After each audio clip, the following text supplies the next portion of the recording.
You must have self-knowledge in order to really gain mental liberation. You don't know who you are, you will fall right in line with whatever the oppressor, the TV, the radio, this force is telling you, rather than thinking for your own and for yourself. We are geopolitically connected. You and I are in different parts of the world right now. But guess what? We're here on the same page, same screen, having a discussion about something that creates solidarity. That's what we must create, solidarity.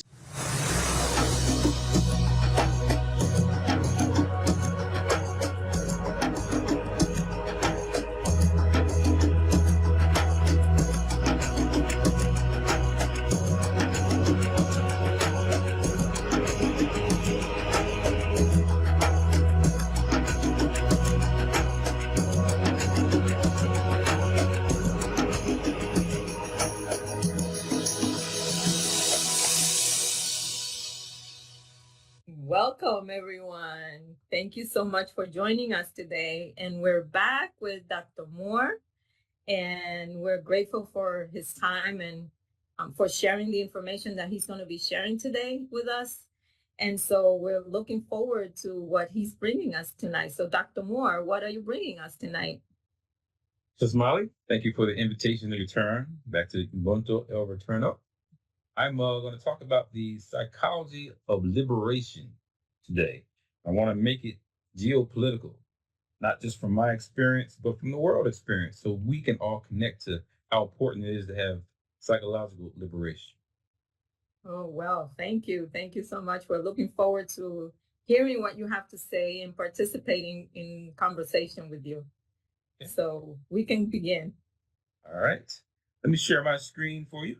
So what a special day. It's September. Last time we, I guess, met was in August, Black August. Yes. So we fast forward to another significant time. It's like we're in the fall equinox, just past that, now on September 24th, 2024. Our numbers have lined up. Yes. Our time period has lined up for liberation. So the psychology of liberation. Why are we talking about this? Because we have some challenges with how we view our existence. For so long, the colonial experience has caused oppression. So rather than saying the psychology of oppression, because there's books about that, talk about the psychology of liberation. For the outline, we'll talk about Haiti first. And these are all contemporary times. We're not going back in ancient times. We're talking about contemporary history within the last 200-300 years. So we'll talk about Haiti, because that was the impetus for a lot of other movements to develop a desire for freedom under the colonial empires. We'll leave Haiti and talk about the Negritude Movement, which is the French side of things. Then we'll talk a little bit about USA and Black Power movements, how all this is connected. Go to South Africa and introduce the community to those revolutionary warriors there that helped out with liberation. And then a little bit about Brazil and how they are also involved in this revolutionary movement to reclaim their minds. And then we'll conclude with Cuba and anti-colonialism and focus it on the Spanish side, since this is a Spanish-oriented channel. So that's where we are, okay? Okay. Thank you. And why are we talking about Haiti first? Because Haiti kicked the Europeans' butt, Spanish, Americans, French. I mean, so if you see that kind of fervor that's happening, the people who are trying to oppress you don't want you to remember that. So it's really unfortunate that we do not pay respects to this little small island. I guess, was it? The whole island's called Domingue, Santo Domingue, right? Saint Domingue, because it was French. Saint Domingue, yeah. The whole island, right? So that whole area, but one side of it is the Haitian side, the other side now is the Dominican Republic side. Yes. But that whole area was a cash crop for, I guess, sugar cane industry. Okay. Yes. So when the Haitians, the Africans, revolted and got their freedom, They then said, we'll provide any opportunity for other people seeking freedom. You can come here and Haiti will be there for you. So for us to turn our back on these people today is a travesty. There in Dominican Republic, you have Haitians that work there, and the government at one point in Dominican Republic decided to have some papers that the people had to have in order for them to remain there. That's really a challenging scenario that's dealing with politics, but it's the Haitian fervor and their fight for freedom, which the colonial empire does not want to see blossom and grow and extend to other cultures. So we have to pray due to Toussaint, Dessalines, Boukman, all these warriors who helped that island free themselves. So when we start looking at the impact, that then changed the scope of how maybe the French dealt with America. Because if you have not heard, there's something called the Louisiana Purchase. So since Napoleon and the French got their butts kicked on this side of the hemisphere, they said, forget that, we'll give the rest of that so-called American enterprise to you, America. So when you look at the bottom of the United States with Louisiana and those areas that's French speaking, French said, well, we're out of here because we don't want to deal with the embarrassment of just getting beat down by these Africans. So these Africans were seeking psychological liberation. So there's a reason why there's universal discrimination now. I don't know if you ever saw a book by Randall Robinson called Unbroken Agony. And Randall Robinson, may his soul rest in peace, he's now deceased, but he created Trans Africa to deal with the importance of connecting our African nations and also dealing with the debt that has been put on some of these African nations. But Randall Robinson wrote this book because this was when John Bertrand Aristide was kidnapped and taken out of Haiti and dropped in the middle of the Congo in Africa. So he, as a revolutionary priest, educated person, the enterprise that is the colonial enterprise was trying to dismantle him and get him out of there. And Haiti has been wreaking these kinds of havocs for so long, but we have to understand that they were seeking true psychological liberation.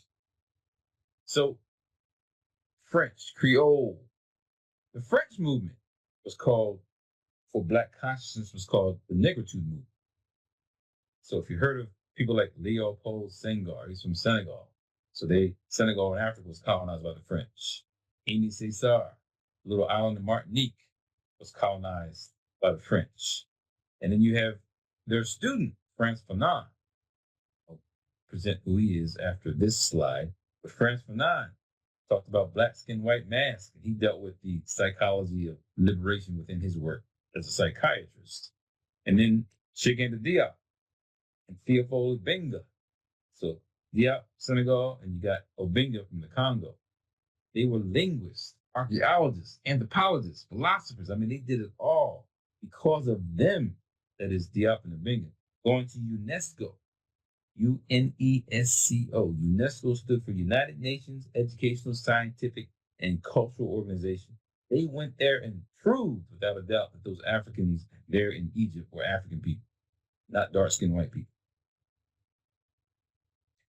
You heard that? Not dark-skinned white people, because people thought that, oh, black people would have never done and created those pyramids and those monuments. They didn't have the intellect to do that. Well, they proved scientifically, linguistically, that those African people were the originators in that area of the world. So we have to pay respects to the French side of the movement, and they call their black consciousness for psychological liberation Negritude Movement. Now, Fanon didn't necessarily go along with Cesar and all them talking about this history. He wasn't, lockstep in tune with everything they were saying, but Fanon was a brilliant psychiatrist, died too young, age 36. Wrote 4 monumental books, Black Skin, White Mask, Dying Colonialism, For the African Revolution, and The Wretched of the Earth, while he was on his deathbed. Probably taken out by the CIA, which stands for the Central Intelligence Agency. He did not want to come here for treatment as the United States.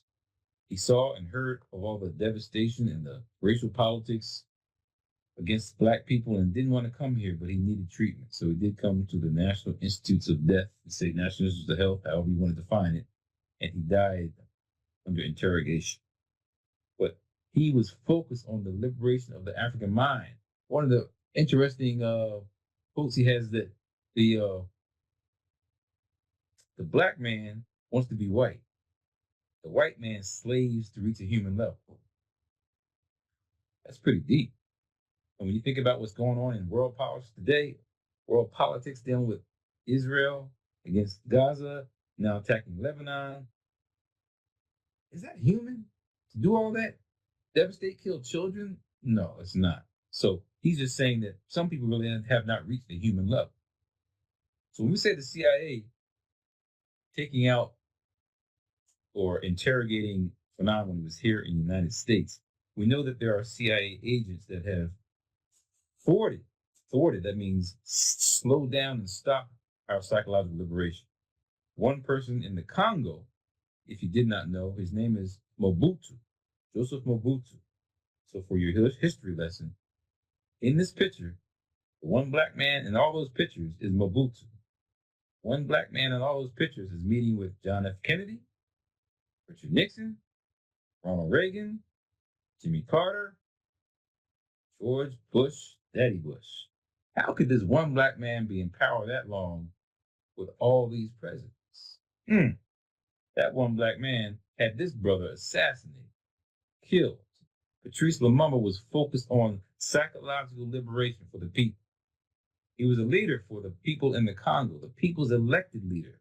So if you get a chance to watch this film called Lumumba by Raoul Peck also did a presentation or video documentary series called Exterminate the Brutes. So Raoul Peck, very popular or very dynamic film director. And he also did I'm Not Your Negro about James Baldwin. So you've seen both of those or his work? Yes. Excellent. Yes. So for people who want to know more about Lumumba, again, he was taken out because he was trying to get the people's minds to be focused on their culture and their nationality. And that means the white people, the colonizers, no longer have access to those resources. So he was looked at as a threat. Look at some other Pan-African leaders. So now if I was in class, I would ask you, name the people in the box. But we don't have time to do that. At this point, I'm just sharing with you. Patrice Lumumba, you see here, him on the on my right side. So he's on the right side of that image. On the left side, that's Marcus Garvey. It's Garvey. Up, you mighty race. What humans have done, humans can do. I mean, Marcus Garvey was organizing people, like 25,000 people in New York without the cell phone, without the internet. So he was focused on, again, the psychological liberation of us as a people and did a good job, but they attacked him. That is, when I say they, the colonizer, the oppressor attacked him. The man in the middle, Kwame Nkrumah, first leader of Ghana.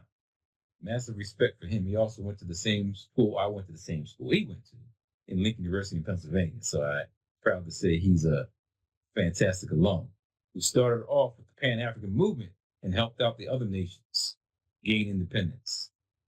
Those bottom three are African leaders that have been vilified by the media, by the oppressor. Idi Amin's right below Marcus Garvey.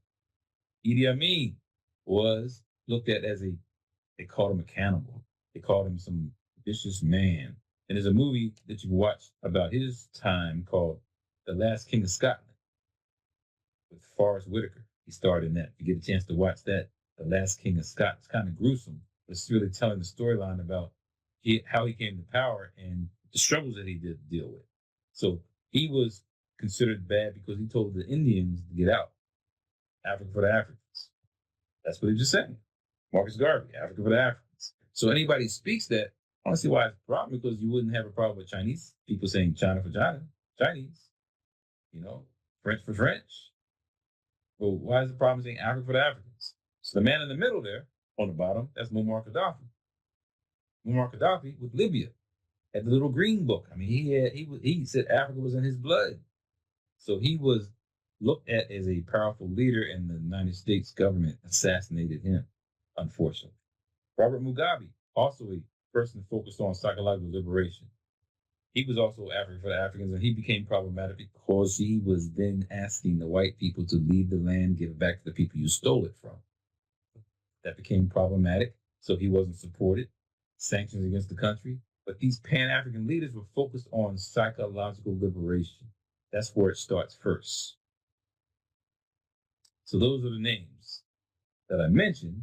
So now for people to go back and study, you can connect the dots and know who those names are. Those are very important to us when we start talking about us trying to relinquish our minds from being oppressed for so long. These people fought for us, and we can't forget their names.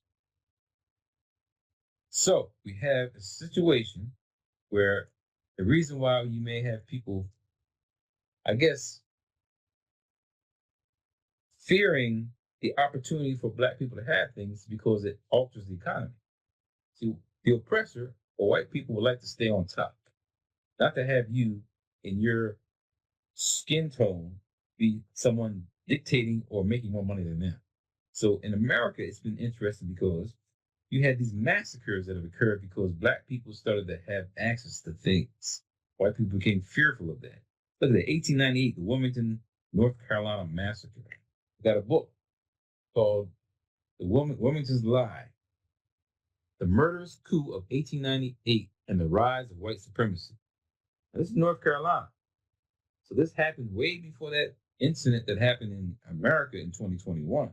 Exact same scenario where they got white people trying to overthrow the government. What? 1898? Move on to Tulsa, Oklahoma. Black people were just trying to live comfortably, had their own enterprise, their businesses. I don't know how it is in other countries where they've seen this, but once the Black people have, people feel threatened. That is, the outside agents feel threatened, and they massacred those people in Tulsa, and there was never any reparations for those people. 1921. Fast forward to people with economic agendas like Patrice Lumumba, like Malcolm X, like Martin Luther King, all assassinated during the 60s. Black consciousness was going on in the United States. You got Stokely Carmichael, Black Power. When people start talking that, it becomes a fear for those who don't understand. What are you talking about? No, people just trying to live comfortably and be who they are. So with Martin Luther King talking about the Poor People's March, he was taking it to the point of addressing the people's issues. And those people who do that become a threat to what? The system. Targeted assassinations occurred in the 2000s. I mentioned here Ken Bridges. It's a name, but you may not know it, but he tried to create an organization called MATA, which is an organization that's M-A-T-A-H. MATA was an organization that was about Black products for Black people and Black products to be sent abroad. They took him out. And when I say they took him out, he was actually killed by that sniper, if you did not know that. Back in the, when the sniper was, you watched the movie called The Sniper. He was one of the people who was killed. Surprisingly, huh? And then the other brother I have down there, Aaron Salter, he was actually murdered in a white enraged scenario where a white guy was shooting people in a supermarket.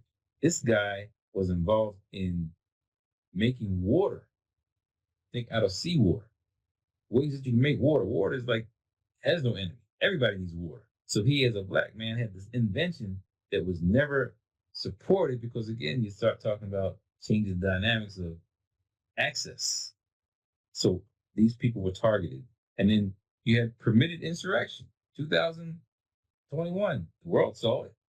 These people went into the White House and tried to overthrow the government.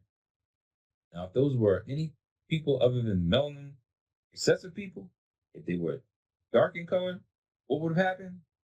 They would have been massacred. So we know that the system is not really focused on your true freedom. So in the United States, during the 70s, the United States Black organizations like the Black Caucus in the governmental structure, and people, my father was even involved in issues of trying to divest from South Africa. So this picture is of Steve Biko. And the reason I have a shirt on right here, honoring Steve Biko. He's the legend there in South Africa. So Steve Biko, the reason why we have this discussion here today on the psychology of liberation, do you know one of his most powerful statements he made? The most powerful tool in the hand of the oppressor is the mind of the oppressed. You start to see why we have so much dysfunctionality in our communities, from the United States, Dominican, to France, to Africa. Anywhere you see Black people not respecting themselves or knowing who they are, it's because the oppressors already got their minds. That's why those shackles were taken off. Get the minds, not worry about the movement anymore of the people. So the Black movement in America helped to dismantle apartheid in South Africa. Steve Biko was one of the important figures. Died when I was 13 years old, 1977. Steve Biko was part of the Pan-Africanist Congress, PAC. Opposing him, or opposing that PAC, was the ANC.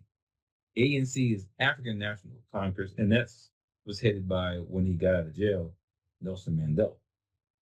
So historically, we can look at the ANC as like the NAACP in the United States, the PAC like the Black Panthers in the United States. So different what approaches. Both wanted freedom, but one wanted it by what?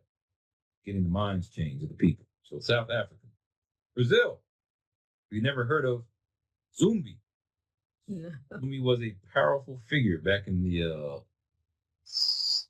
1640s. I'm not sure the exact date there. That's me in Pelourinho, Salvador, Brazil.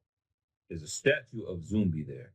They actually have in Brazil on the 20th of November, African Independence Day. They don't have that in America, but in Brazil.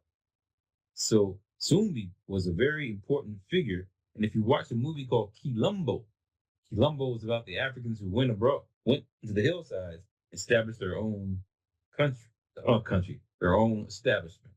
Just like you have the Maroons there in the islands, the Zumbi Palmares was Zumbi was like one of the significant figures that fought against the Portuguese, and so he's still honored today. He helped to focus on psychological liberation. And even today, as I go back, I look at some posters on the walls in the community areas. They have something called Blackitude. So they don't call it Negritude, but Blackitude. Emancipation Proclamation or Emancipation for Freedom in Brazil was 1888. So they were a little bit further behind.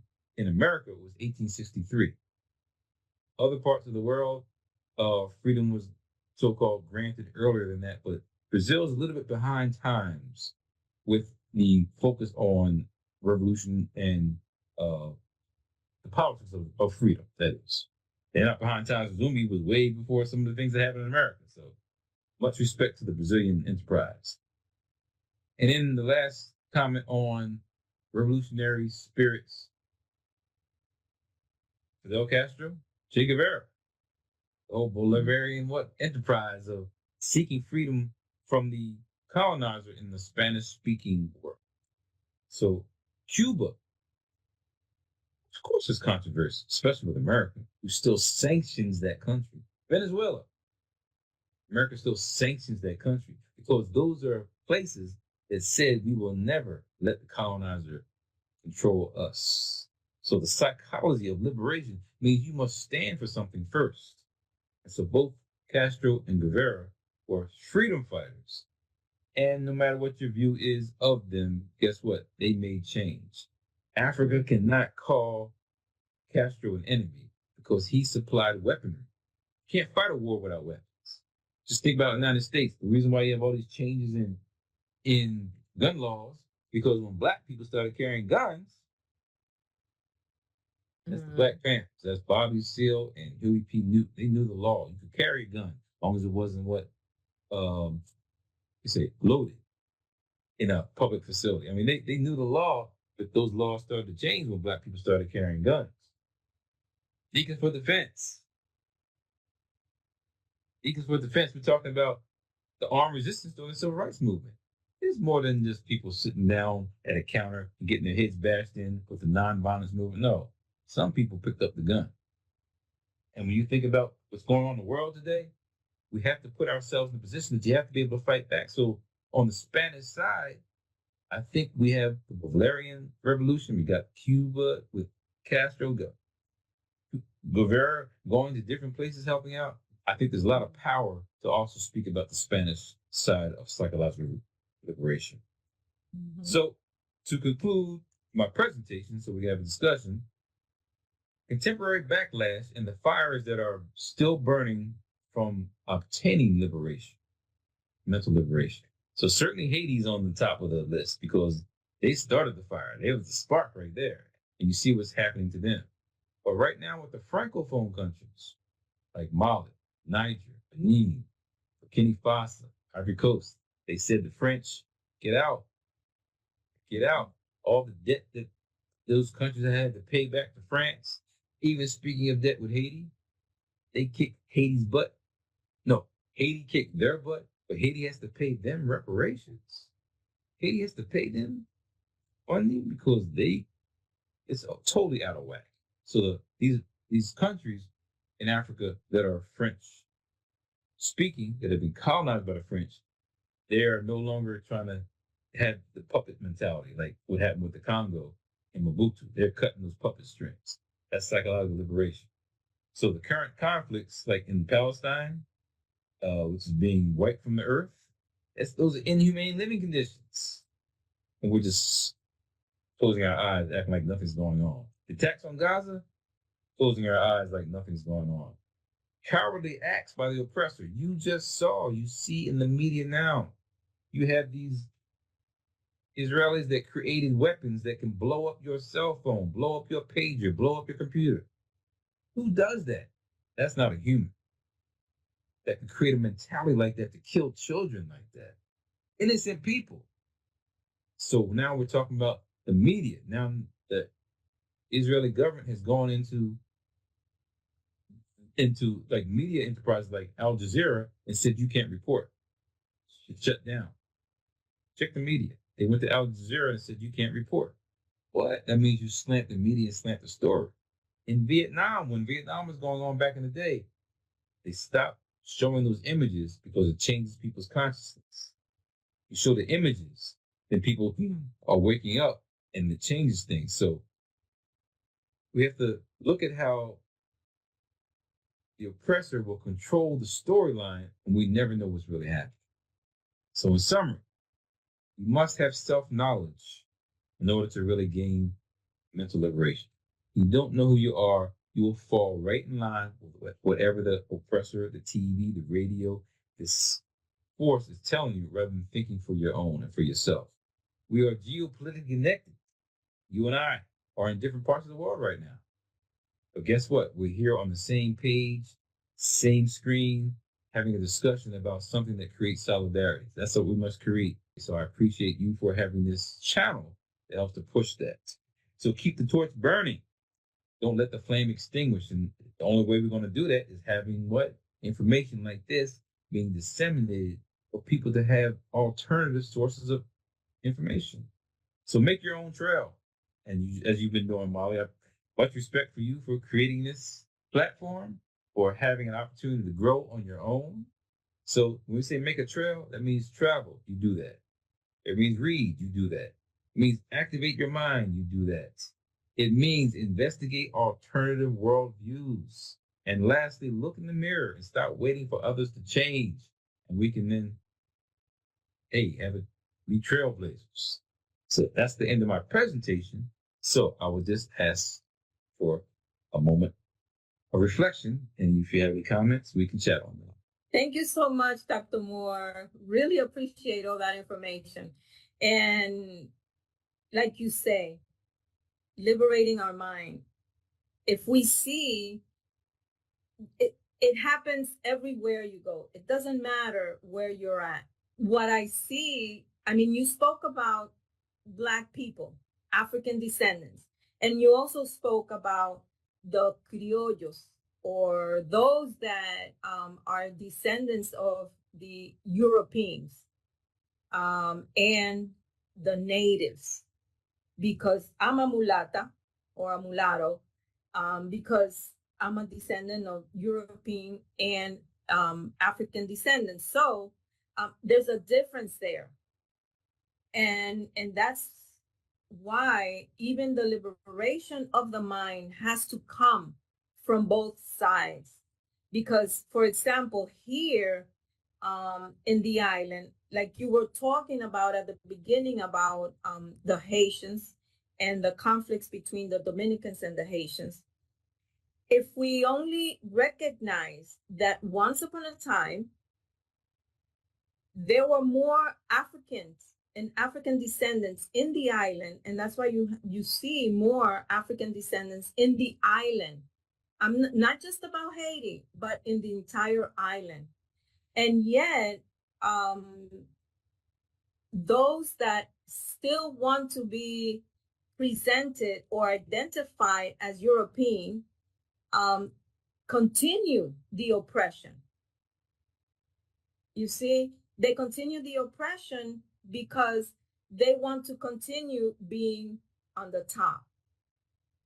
And so that's a situation that I have seen not only here in the island, and we can see, like, for example, if you go to the other islands in the Caribbean, you would see more African descendants there. Why? And I always ask myself, why are there more African descendants in Jamaica? You see?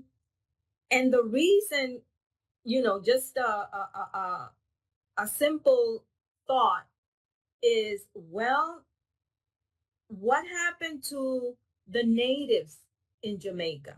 That's the first question that we asked. The same thing that happened here. But there was a situation where when the Spaniards mixed with the natives, with some of the natives, because they committed genocide at the beginning, but the few that were left, they, women were raped, etc. So that in itself allowed us to have mixed the criollos. You see? And then I guess with Dominican Republic, it's Taino. Taino. Natives, right? So in Jamaica was it Arawak? But they were the same. They were the same. You see, they were because they came from the central of the Amazon. They populated all the islands. So they went, and they populated all the islands. The Arawaks. That's a quick question. Did they get there by plane? By boat. Right. So we don't think that, we had to wait for Christopher Columbus to sail to see the seas. But that's the part of psychological liberation. We were all over the planet, not waiting for someone to tell us about this landmass. So I'm asking you that question because no way were planes. No, those people were on boats and traveling the seas and planting seeds elsewhere. That's all I'm saying. Yes, and not only that, they were not like they used to be called canoas, no, like the ones that only 2 people or 3 people can ride on. These were like 80 people canoas, or boats. So it wasn't just like, they didn't know they were they didn't know anything, but nevertheless, I always try to see, okay, so why are there more Black people in the other islands than Cuba, Puerto Rico, and the Dominican Republic? And besides, the Dominican Republic, because we see Haiti, there's more Haitian, there's more Blacks there in Haiti. And so, like I was saying before, this is a situation that was created to separate us. Right. And the more the people try to divide us, they have used the caste and they have used the race. You see? And so the liberation, for example, with Haiti, when Simon Bolivar was liberating in the area of what's now Venezuela and Colombia and those areas, Haiti was providing them, like you were mentioning in the beginning. Haiti was providing them with all the guns and everything that they needed in order for them to fight. Nobody else was providing them. The United States was not providing them. And so they also, like, I spoke about Luperon, Gregorio Luperon in the Black August. And he, together with another guy in Haiti, in Puerto Rico, and in Cuba, they were trying to create an alliance, coming together to form an alliance. Now, this was back in the, in the 1800s. They were trying to create an alliance because they were liberating themselves from colonialism, but then they were seeing the United States, the birthing of another imperial country, and so they wanted to get ready because they knew that they were coming for them.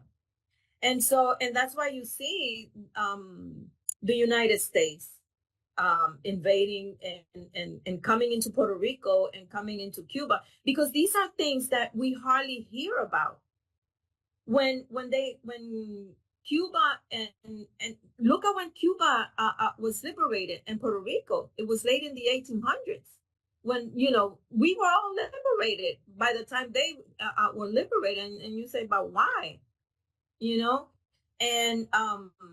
And so in that war, I don't know if you know much about that war, but that's what they were also doing. And they were also using a lot of mental liberation because they understood what was going on.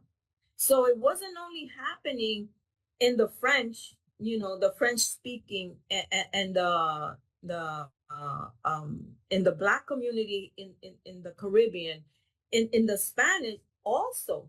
And they were trying to come together to form a coalition so that the United States will not have power over them again, because it was like fighting constantly for their liberation. And so you have afterwards, then you have the United States coming and staying in Cuba for for a year or so, and then keeping Puerto Rico because they Spain. One of the deal that they made in that war was to give Puerto Rico, Guam, and the Philippines to the United States.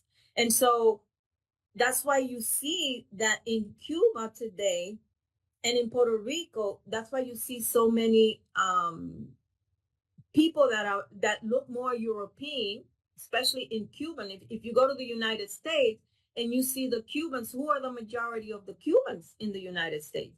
They're European descendants. They're not African. You see a few, Celia Cruz, Huepa, But other than that, they don't keep them. They don't, they're the majority. But if you see them, you say, how can Cuban be European? You see? And so that's Yes. And those are the ones all the ones that the majority, the ones that left because they were the ones that were in power. And so once you start seeing the dynamics that have been used in all these countries, it's the same thing. It's the same strategy per se. And if you go down further south, this is, around here in the Caribbean. But if you go further south, you go to Paraguay, you go to Argentina, like we always mention, you hardly see any native, never mind about Black people. Where are the natives in those countries? You see more Europeans. So today we see the dynamic of the media, like you were saying, and what they're saying about their countries, and we're taking away their countries, etc. But what they don't see is that when you come to these countries and you see all these countries like Uruguay and Argentina full of Europeans, what does that tell you? So taking away their countries, instilling with that fear of this stranger. The term is called xenophobia. When you're fearful of things you don't know, don't understand. So every time you see something that's now darker than you, oh, you're scared of that, and now you develop a system to put those people in their place. And it's so sad that those places, some of the places you just mentioned, like Venezuela and Cuba, the United States has sanctions on those countries. Sanctions is economic warfare. Warfare. So this country that America is supporting, that's killing these people in Gaza, killing these people in Lebanon, America's supporting that. There's no sanctions being discussed. It's crazy. But you're understanding that psychological liberation means, really, well, what side do you stand on? Are you standing with the oppressor or the oppressed? You got to take a stand. And we have the world population not addressing this travesty. And so all I'm saying is that these sanctions and the economic warfare that's going on, it's the reason why we didn't have the problems where you now get down to the class issues, because now people start talking about money and things.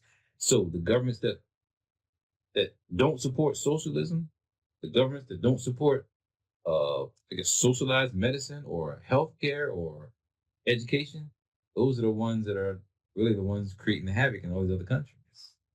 This so-called centralized, deregulated communities, that sets up for exploitation. And that's why these little small countries are exploited by the bigger ones. When you get to psychological liberation, you're no longer exploited. You stand on your firm ground, you have solidarity, there's a chance that you can fight. Other than that, you'll be washed away. That's why it's important for us to have opportunities where we can start linking these kind of, not just countries, but perspectives together, because that's the same thing that happened to us. That happened to us too. Hey, well, let's merge together to fight for this. And especially with the African descendants in the Hispanic communities, because it's like we cannot relate to each other. It's like we can't even say I'm an African descendant because I cannot identify with Because of what? Why is that? Because of the division that the oppressor has created, and it's in the mind, you see. And what you see in these countries is that they are adapting either the colonizer culture or the native culture. So over here, like I said, they committed genocide with the Tainos here. So that's why, that culture was completely eliminated per se. And so, but if you go further down south, in South America, you find natives there. But those natives, for example, have their culture, those that have been able to keep their culture somewhat, because if you see, they have mixed it with the European culture. So you have, for example, you go to Peru or you go to Bolivia, you go to any of those countries where you have indigenous people, you see that their culture, meaning their spirituality, and their rituals and their lifestyle, they incorporated Catholicism, yes. Yeah.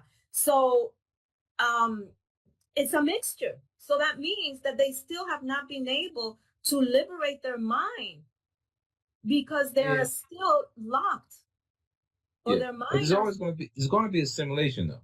It's going to be assimilation where the culture of someone else is now in your experience. So you can't negate that will happen, because we can't say we can be authentic Africans or authentic whatever we were before, because there's too much mixture going on. If it took this many years to dismantle us from being African, it's not going to be a snapback where we can now be us again.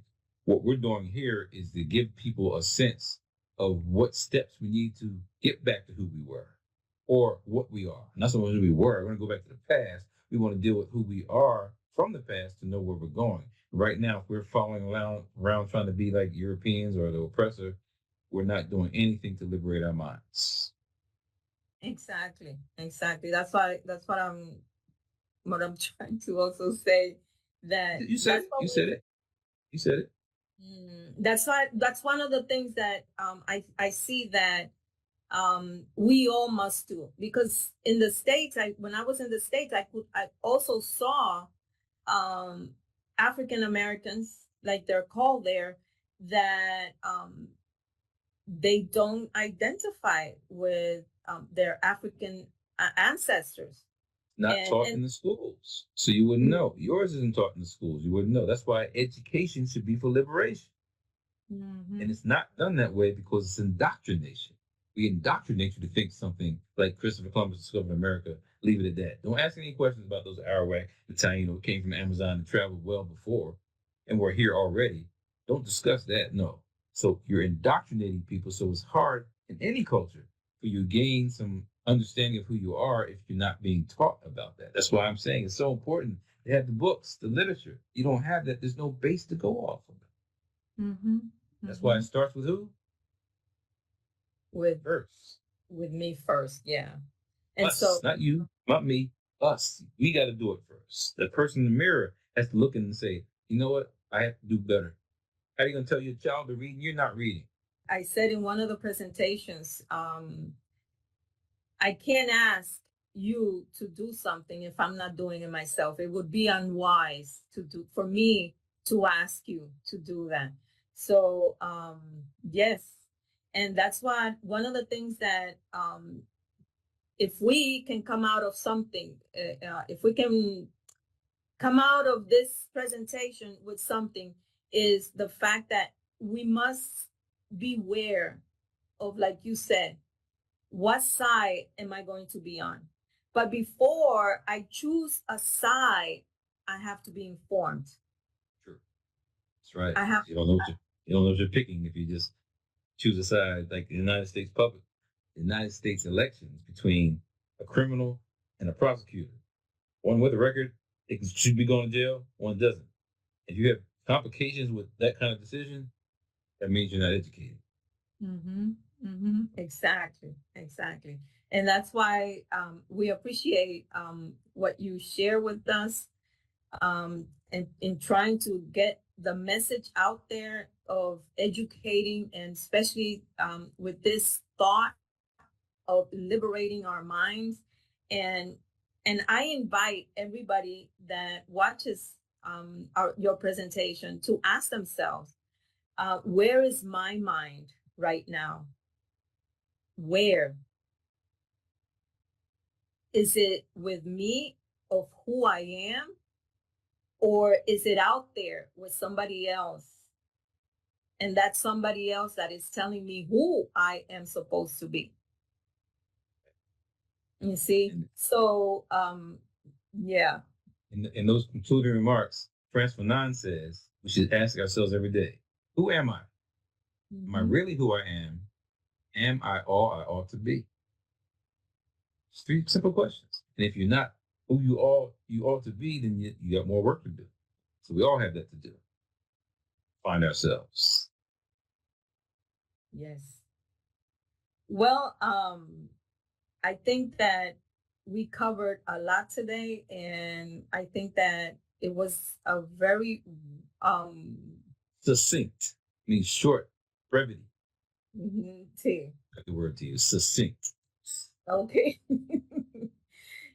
For us to be able to just ponder on these things, and always, like I say, always go back a little bit and remember those that came before us and pave the way. And like you say, we have to create our own trail, and I'm all for that. But also, remember those that trailed before us, and so that we can continue and at least have an idea of and not continue to be oppressed by those other ideas that have kept us where some of us were yesterday, and some are still today. Unfortunately. Mm-hmm. So before the situation changes, you must change. So that's where we are showing by example. As we've changed and see the world differently by traveling and by having these cross-cultural connections, guess what? We change. Hopefully we'll impact others and make some changes in their lives. Yes. Well, Dr. Moore, once again, it was great having you. And like we always say, and like you say, we'll be black. Yes. My pleasure to be with you. Yes, thank you. Thank you. Thank you. Enjoy your day.